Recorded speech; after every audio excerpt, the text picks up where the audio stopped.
I'm Indigo, and I'm back for another episode of my Goosebumps extravaganza.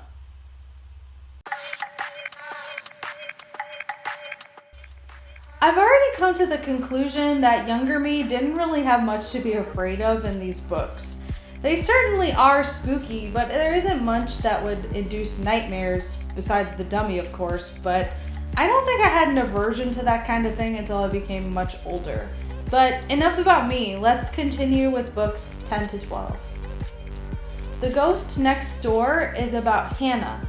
She wakes up from a terrible nightmare and then follows the events of an abandoned house across the street that is purchased out of the blue. The boy who lives there is named Danny, and he seems a bit weird.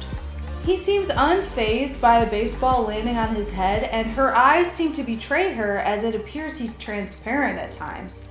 She does some detective work to affirm that what she's seeing is true. She writes to one of her best friends about the entire situation, and Danny catches her, pleading with her not to send the letter to her friend, only confirming that he is, in fact, a ghost.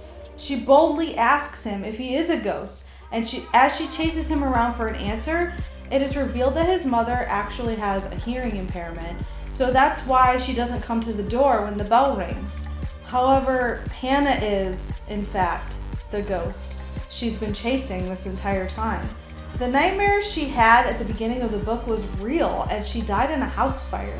She uses the last of her energy to save Danny from some sort of spirit trying to gain entry into the real world and floats away to her family. This book was actually quite sad. There's special books out there for helping kids deal with grief and dying loved ones, so this is probably fairly heavy stuff for a 12-year-old. Now we have The Haunted Mask. Like any teenager, Carly wants something for Halloween that will scare the pants off of everybody she sees.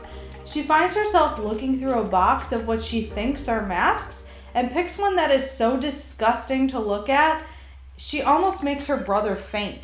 She describes how the mask feels like real flesh, and it becomes more difficult to take off each time she wears it. At a certain point, the mask meshes with her face, and whatever kind of goblin face she has on starts to speak for her. She convinces a friend that the mask is doing these things to her that she does not intend, but it appears to be too late for her. She goes back to the store owner for answers, and the only way to take the mask off is to have a symbol of love. The mask can only be removed once.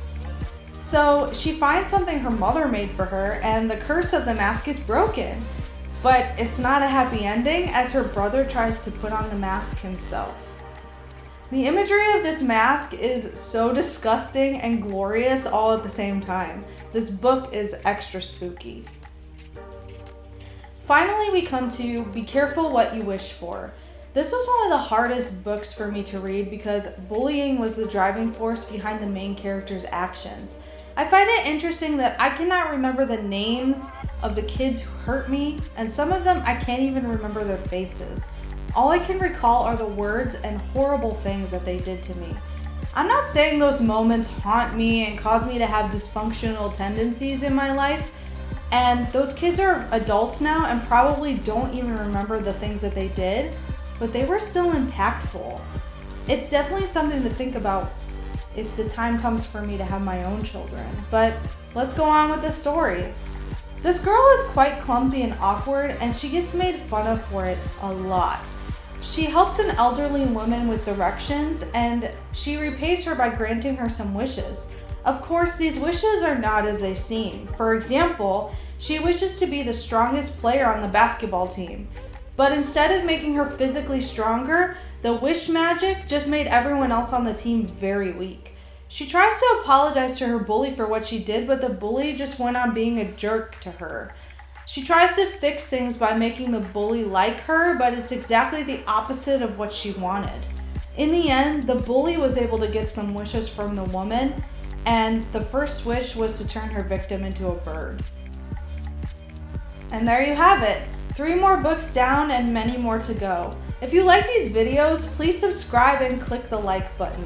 Let me know in the comments what you think so far. Thank you so very much for watching.